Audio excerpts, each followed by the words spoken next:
കഴിഞ്ഞ തവണ 39 സീറ്റുകളിൽ ഇത്തവണ ഫലം വരുന്നു. എന്താണ് മഞ്ജുഷ്, ബീഹാർ എങ്ങനെ ചിന്തിച്ചു? 40 ലോക്സഭാ മണ്ഡലങ്ങളിൽ എൻ ഡി എക്ക് എത്ര? 38 സീറ്റുകളിൽ എൻ ഡി എ ജയിക്കുമെന്നാണ്. 38 സീറ്റുകളിൽ എൻ ഡി എ, ഇന്ത്യ മുന്നണി 2 സീറ്റുകളിൽ 2. അത് കഴിഞ്ഞ തവണത്തേക്കാൾ നില 1 സീറ്റ് അല്ലെ? കഴിഞ്ഞ തവണ കിഷൻഗഞ്ച് മാത്രമായിരുന്നു കിട്ടിയിരുന്നത്. എൻ ഡി എക്ക് 39 സീറ്റുകൾ ഉണ്ടായിരുന്ന ബീഹാറിൽ ഇത്തവണ അത് 38ആയി കുറയുന്നു. പക്ഷേ എൻ ഡി എ ശക്തമാണ്. അവിടെ ജെ ഡി യു ഉൾപ്പെടുത്തി നടത്തിയ രാഷ്ട്രീയ നീക്കങ്ങൾ അവിടെ എൻ ഡി എക്ക് ഗുണം ചെയ്തു എന്ന് വേണം കരുതാൻ. ബീഹാർ മാറി ചിന്തിക്കുന്നില്ല. ബീഹാർ എൻ ഡി എക്കൊപ്പം നരേന്ദ്രമോദിക്കൊപ്പം അവിടെ ജെ ഡി യുമായി സഖ്യമുണ്ടാക്കിയതോടുകൂടി കൂടുതൽ ശക്തിപ്പെട്ടു. കഴിഞ്ഞ തവണത്തെ അതേ നിലയിലേക്ക് 1 സീറ്റിന്റെ മാത്രം വ്യത്യാസം 39 എന്നുള്ളത് 38ലേക്കാണ് ജനങ്ങൾ ചിന്തിക്കുന്നത്. 2 സീറ്റുകളാണ് ഇന്ത്യ മുന്നണിക്ക്. അത് ആർ ജെ ഡിക്കാണോ കോൺഗ്രസിനാണോ എന്നുള്ളതേ ഉള്ളൂ. കഴിഞ്ഞ തവണ 1 സീറ്റ് മാത്രമായിരുന്നു അവിടെ യു പി എക്ക് കിട്ടിയിരുന്നത്. ഇത്തവണ 2 സീറ്റ് ഇന്ത്യ മുന്നണിക്ക് കിട്ടും ബീഹാറിൽ. അതേസമയം എൻ ഡി എ നിലയിലൊട്ടും പുറകോട്ട് പോയിട്ടില്ല. ഇനി പെർസെന്റേജ് കൂടി അറിയാനുണ്ട്. ഇത്തവണത്തെ വോട്ട് ഷെയറിൽ എൻ ഡി എക്ക് വർധന ഉണ്ടാകുമെന്നാണ്. 58% വോട്ട് ഷെയർ. കഴിഞ്ഞ തവണ നേരത്തെ കിരൺ പറഞ്ഞിരുന്നു 56 പോയിന്റ് സംതിങ് ആയിരുന്നു. ഇത്തവണ 58% വോട്ട് ഷെയറോടുകൂടി എൻ ഡി എ ഇന്ത്യ മുന്നണി 28%. കഴിഞ്ഞ തവണ നോക്കുമ്പോൾ തവണ 30% അതിൽ കുറവ് വന്നിരിക്കുകയാണ്. അത് ചില മുന്നണികൾ മാറിയിട്ടുണ്ട്, അതൊക്കെ ഇതിനകത്ത് പ്രതിഫലിച്ചിട്ടുണ്ട്. മറ്റുള്ളവർ 14%. അതായത് എൻ ഡി എക്ക് സീറ്റുകൾ ഒരെണ്ണം കുറയും, പക്ഷേ വോട്ട് ഷെയർ കൂടും. 2%, 1.5% കൂടുമെന്നാണ് ന്യൂസ് 18 സർവേ കാണിക്കുന്നത്. അങ്ങനെ ബീഹാറിൽ ഏറ്റവും പ്രധാനപ്പെട്ട ഒരു സംസ്ഥാനം, അവിടെ കുറഞ്ഞാൽ നില ഈ കഴിഞ്ഞ തവണത്തേക്കാൾ കുറഞ്ഞു പോകുമോ എന്നുള്ള സംശയം എൻ ഡി എക്കുള്ളതാണ്, ബി ജെ പിക്ക് ഉള്ളതാണ്. പക്ഷേ ഇന്ത്യ മുന്നണി പ്രതീക്ഷ വെച്ച് പുലർത്തുന്ന ഒരു സംസ്ഥാനത്താണ്. ഇന്ത്യ മുന്നണിക്ക് എത്രയാ 2 സീറ്റുകൾ മാത്രം. അതെ, 2 സീറ്റുകൾ എന്ന് മാത്രമെന്ന് പറയുമ്പോൾ മഞ്ജുഷ്, ഇന്ത്യ മുന്നണി ഏറെ പ്രതീക്ഷ വയ്ക്കുന്ന ഒരു സംസ്ഥാനമായിരുന്നു ബീഹാർ. മുന്നണി മാറ്റം ഏറ്റവും ഒടുവിൽ നമ്മൾ കണ്ടതാണ് പട്നയിലെ വലിയ റാലി. അവിടെ ഇടതു പാർട്ടികളും ആർ ജെ ഡിയും കോൺഗ്രസും ഒക്കെ സംയുക്തമായി നടത്തിയ ഒരു വലിയ റാലിയുണ്ട്. അങ്ങനെ ഒരു വലിയ പ്രതിപക്ഷ ഐക്യം രൂപപ്പെട്ട ഇടമാണ് ബീഹാർ. പക്ഷേ ആ പ്രതിപക്ഷ ഐക്യം തെരഞ്ഞെടുപ്പിലേക്ക് വരുമ്പോൾ ഗുണപ്പെടില്ല എന്ന സൂചന ഈ ഒപ്പീനിയൻ പോളിലൂടെ നീക്കങ്ങളൊക്കെ കഴിഞ്ഞതിന് ശേഷമാണ് ഈ സർവേ എടുത്തത് എന്ന പ്രത്യേകതയുമുണ്ട്. അതുകൊണ്ട് തന്നെ ബീഹാറിലെ ഈ പുതിയ രാഷ്ട്രീയ ചിത്രത്തിന്റെ ഒരു പ്രതിഫലനമാണ് ന്യൂസ് 18ന്റെ ഈ സർവേ. അവിടെ ബീഹാറിൽ എന്തായാലും എൻ ഡി എ പിന്നോട്ട് പോകുന്നില്ല. കിരൺ, ഇതെങ്ങനെ എങ്ങനെ കാണാവുന്നതാണ്? 2 സീറ്റ് ആയിട്ടുണ്ട്, 1ൽ നിന്ന് 2 കൂടിയിട്ടുണ്ട് ഇന്ത്യ മുന്നണിക്ക്. എങ്കിൽ പോലും കഴിഞ്ഞ തവണത്തെ ചില മാറ്റങ്ങളുണ്ടല്ലോ കക്ഷികൾ തമ്മിൽ. പക്ഷേ എങ്കിലും ആശ്വസിക്കാൻ ഒട്ടും വകയില്ലല്ലോ ഇന്ത്യ മുന്നണിക്ക്. ഇങ്ങനെയാണ് റിസൾട്ട് വരുന്നതെങ്കിൽ ഇന്ത്യ മുന്നണിയെ സംബന്ധിച്ച് ആശ്വസിക്കാൻ ഒട്ടും വകയില്ല എന്ന് തന്നെ പറയാം. എങ്ങനെയാണോ കഴിഞ്ഞ തവണ ബീഹാറിൽ മത്സരിച്ചത് ബി ജെ പിയും ജെ ഡി യും സഖ്യമായിട്ടാണ് മത്സരിച്ചത്. അതിന് മുൻ തവണയും അങ്ങനെ സഖ്യമായിട്ട് തന്നെയായിരുന്നു മത്സരിച്ചത്. അന്ന് ആ മുന്നണി എൻ ഡി എ മുന്നണി തൂത്തുവാരുകയായിരുന്നു. അതിനുശേഷമാണ് എൻ ഡി എ മുന്നണിയുടെ ഭാഗമായി നിന്ന് നിതീഷ് കുമാർ ആ മുന്നണി വിട്ട് മഹാഗഠബന്ധൻ രൂപീകരിക്കുന്നത്.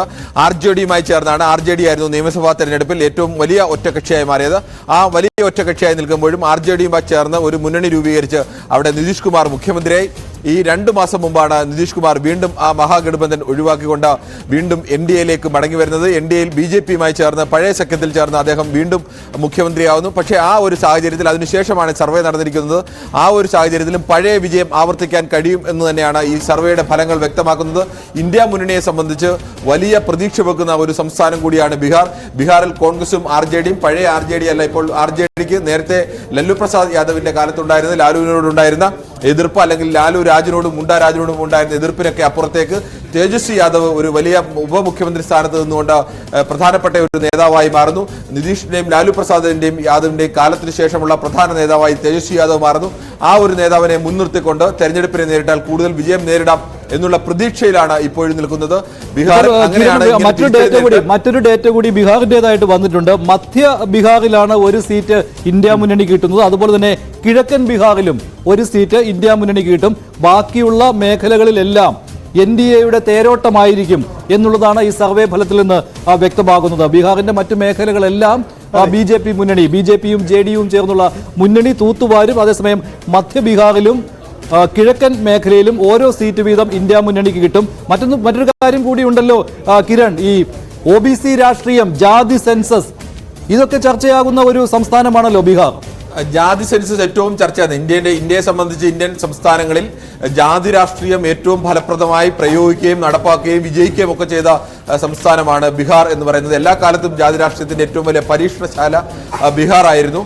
ഈ ബീഹാറിലേക്ക് ലാലുവിന്റെ കാലത്തിന് ശേഷം നിതീഷ് കുമാർ വരുന്നത് തന്നെ പിന്നോക്കക്കാരിലെ പിന്നോക്ക വിഭാഗങ്ങളെ യോജിപ്പിച്ച് നിർത്തിക്കൊണ്ട് ദളിത് വിഭാഗത്തിലെ പിച്ചില ദളിതിനെ യോജിപ്പിച്ച് നിർത്തിക്കൊണ്ട് അങ്ങനെ ഒരു വിശാലമായ സഖ്യം രൂപീകരിച്ചുകൊണ്ടാണ് നിതീഷ് കുമാർ അവിടെ അധികാരത്തിലേക്ക് എത്തുന്നത്.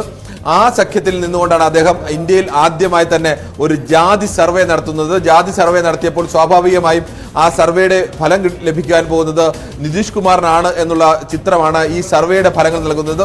ഈ സർവേ നൽകുന്നത് പോലെയാണ് അവസാന റിസൾട്ട് വരുന്നതെങ്കിൽ സ്വാഭാവികമായും ജാതി സർവേ നടത്തിയതിന്റെ ക്രെഡിറ്റ് പൂർണ്ണമായും നിതീഷ് കുമാർ ലഭിക്കുകയും അതിന് നമ്മൾ ഈ സാമ്പിൾ സൈസ് കൂടി പറയേണ്ടതുണ്ടല്ലോ. സാമ്പിൾ സൈസ് എത്രയായിരുന്നു? സാമ്പിൾ സൈസ് ബീഹാറിൽ 40 ലോക്സഭാ മണ്ഡലങ്ങളിൽ 9140 സാമ്പിളുകളിൽ നിന്നാണ് നമ്മൾ ഇത്തരം ഒരു സർവേ ഫലത്തിലേക്ക്, സാമ്പിൾ സർവേ ഫലത്തിലേക്ക്, ഇത്തരം വിലയിരുത്തലിലേക്ക് പോകുന്നത് എന്നതാണ് ചിത്രം. അതായത് 9140 എല്ലാ ലോക്സഭാ മണ്ഡലങ്ങളും 40 ലോക്സഭാ മണ്ഡലങ്ങളും ബീഹാറിൽ കവർ ചെയ്താണ് ഈ ഒരു റിസൾട്ടിലേക്ക്, ഈ ഒരു സർവേ ഫലത്തിലേക്ക് എത്തിച്ചേർന്നിട്ടുള്ളത്. അങ്ങനെയാണ് NDAക്ക് ഈ 38 സീറ്റുകൾ ആദ്യം പ്രഖ്യാപിച്ച, അല്ലെ ആദ്യം സർവേ ഫലം വന്ന സംസ്ഥാനത്ത് NDAയുടെ മുന്നേറ്റം. അതെ കിരൺ, ഒരു കാര്യം കിരൺ, കഴിഞ്ഞ ദിവസം രാജ്യത്തിന് വേണ്ടി താൻ രക്തം കൊടുക്കും, ജീവൻ കൊടുക്കും, ഇങ്ങനെയുള്ള സുപ്രധാനമായ മുദ്രാവാക്യങ്ങളൊക്കെയാണ് ലാലു പ്രസാദ് യാദവ് ആ പൊതുവേദിയിൽ ഉയർത്തിയത്. അതായത് ഇന്ത്യ മുന്നണി ഒരു ഘട്ടത്തിൽ തകർന്നടിഞ്ഞു എന്ന് തോന്നിയിടത്തു നിന്നും ബീഹാറിൽ ഒരു ഐക്യരൂപീകരണം വീണ്ടും രണ്ടാമത് ഇറക്കിയായിരുന്നു. അത്തരത്തിൽ പ്രത്യക്ഷത്തിൽ നടന്ന ആ നീക്കങ്ങളൊന്നും ഫലം കണ്ടില്ല എന്നുകൂടി വേണോ ഈ സർവേ ഫലത്തിൽ നിന്ന് നമുക്ക് അനുമാനിക്കാൻ? സജിത്തെ, ഈ തരത്തിലാണ് റിസൾട്ട് വരുന്നതെങ്കിൽ പലപ്പോഴും ബീഹാറിനെ സംബന്ധിച്ച വലിയ സർവേ ഫലങ്ങളടക്കം പലപ്പോഴും മാറി മറിഞ്ഞിട്ടുണ്ട്. ഇനിയും 2 മാസത്തെ സമയമുണ്ട്. രാഷ്ട്രീയ മാറ്റങ്ങൾക്ക് ഇതുകൊണ്ട് പൂർണ്ണമായും നിലവിൽ എന്താണ് ഈ സർവേ എടുക്കുന്ന സമയത്ത് എന്താണോ ജനങ്ങൾ ചിന്തിക്കുന്നത് ആ തരത്തിലേക്കാണ് സർവേയുടെ റിസൾട്ട് വരുന്നത്. ഈ നിലവിലെ സാഹചര്യത്തിൽ ഇങ്ങനെയാണ് റിസൾട്ട് വരുന്നതെങ്കിൽ ഇന്ത്യ മുന്നണിയെ സംബന്ധിച്ച്, പ്രത്യേകിച്ച് ലാലു പ്രസാദ് യാദവിനെ സംബന്ധിച്ച് ഇത് കനത്ത തിരിച്ചടിയായിരിക്കും. തേജസ്വി യാദവിനെ അവതരിപ്പിക്കുകയും തേജസ്വി യാദവിന്റെ പഴയ ഇമേജിന് പകരമായി നിതീഷുമായി ചേർന്നപ്പോൾ, ലാലുവും നിതീഷുമായി ചേർന്ന ഘട്ടത്തിലെല്ലാം വലിയ തർക്കങ്ങളൊക്കെ ഉണ്ടാകുമെങ്കിലും ഇവർ രണ്ടുപേരും ഒരേ കാലത്ത് വരുന്നതും ഒരേ കാലത്ത് ബീഹാറിന്റെ 2 ധ്രുവങ്ങളിൽ നിന്നുകൊണ്ട് നയിച്ച 2 പ്രധാനപ്പെട്ട നേതാക്കളാണ്. പക്ഷേ തേജസ്വി യാദവ്, ലാലു പതിയെ പിന്നോക്കം മാറുകയും തേജസ്വി യാദവ് മുന്നിൽ നിന്നുകൊണ്ട് നയിക്കുകയും ചെയ്തൊരു ഘട്ടത്തിൽ നിതീഷും തേജസ്വി യാദവും ഒരുമിച്ച് നിന്ന് നയിച്ച ഘട്ടത്തിലെല്ലാം കാര്യമായ പ്രശ്നങ്ങളില്ലാതെ ഈ സർക്കാർ മുന്നോട്ട് കൊണ്ടുപോകാൻ കഴിഞ്ഞിരുന്നു. എന്തുകൊണ്ടാണ് നിതീഷ് കുമാറിന് ഈ ഒരു സഖ്യം വിട്ടുപോയത് എന്നതിന് പോലും കൃത്യമായ മറുപടി നൽകാൻ കഴിഞ്ഞിരുന്നില്ല. പക്ഷേ നമ്മളൊരു കാര്യം ആലോചിക്കണം, നിതീഷ് കുമാർ പലതവണ മുന്നണി മാറിയിട്ടുള്ള ആളാണ്. 6ാമത്തെ തവണയാണ് യഥാർത്ഥത്തിൽ നിതീഷ് കുമാറിന്റെ ഈ മുന്നണി മാറ്റം. ഈ മുന്നണികൾ മാറുമ്പോഴെല്ലാം തന്നെ നിതീഷ് കുമാർ അദ്ദേഹത്തിന്റെ മുഖ്യമന്ത്രി സ്ഥാനം നിലനിർത്തിയിട്ടുണ്ട്, തുടർച്ചയായി വിജയിച്ചിട്ടുമുണ്ട്. അദ്ദേഹത്തിന് ഒരു കനത്ത തിരിച്ചടി ഒരു ഘട്ടത്തിലും നേരിടേണ്ടി വന്നിട്ടില്ല. ഈ അയോധ്യ എന്ന സുപ്രധാന ഘടകം ഈ ലോക്സഭാ തെരഞ്ഞെടുപ്പിന്റെ ഒരു പ്രധാന മർമ്മപ്രധാന ഇഷ്യൂ ആയി മാറുകയാണല്ലോ. BJPയും ലക്ഷ്യമിട്ടത് അതാവും.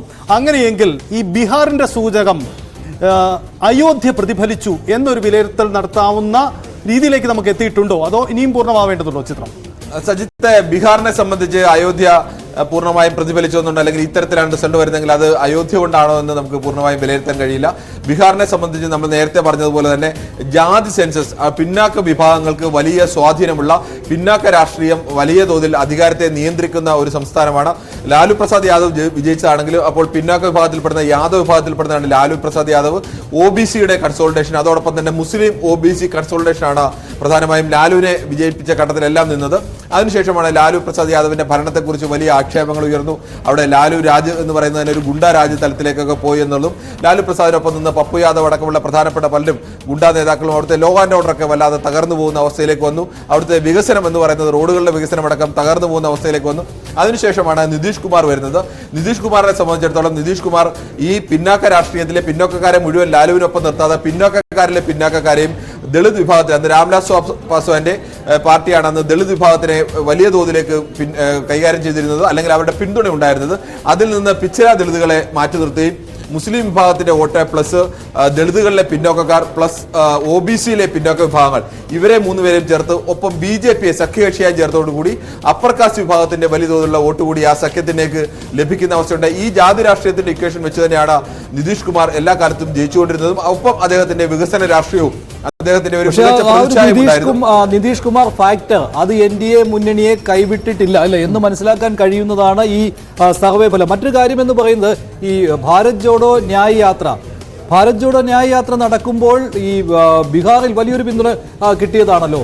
ആ ഇടയ്ക്ക് തന്നെ അല്ലേ JDU ആ സമയത്ത് തന്നെ ഇങ്ങോട്ട് മാറുന്നു, BJPക്കൊപ്പം ചേരുന്നു. ഇങ്ങനെയൊക്കെ ഉള്ളപ്പോഴും രാഹുലിന്റെ ഈ യാത്ര ഇതൊരു ഇമ്പാക്ട് ഉണ്ടാക്കുമെന്ന രീതിയിലുള്ള വിലയിരുത്തലുകൾ വന്നിരുന്നു. പക്ഷെ ഒന്നും സംഭവിക്കുന്നില്ല അവിടെ. അത് മാത്രമല്ല, തേജസ്വിയുടെ ഇമേജ് ലാലു പ്രസാദിനെ പോലെയല്ല, ഈ അഴിമതി വീരൻ അങ്ങനെയുള്ള ഇമേജ് ഒന്നുമില്ല തേജസ്വിക്ക് എന്നുള്ള കാര്യം ചർച്ചയിൽ വന്നിരുന്നു. പക്ഷെ അതൊന്നും പ്രകടമാകുന്നില്ലേ?